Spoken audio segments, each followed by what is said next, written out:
Here I have HUAWEI Nova Y70, and today I'm going to show you how to take moving picture in camera on this device. So firstly you have to open camera, then switch to the more modes and select moving picture here.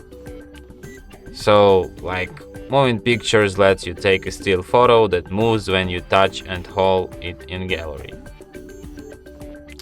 Okay, so let's give it a try. So let's take a moving picture.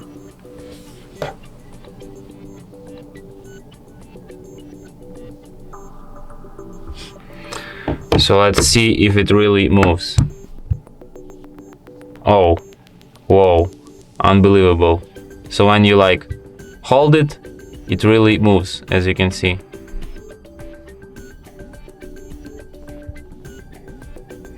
Nice. So yeah, that's how you can do it.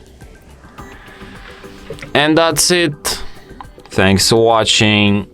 If you find this tutorial useful, don't forget to hit that like button and subscribe to our channel.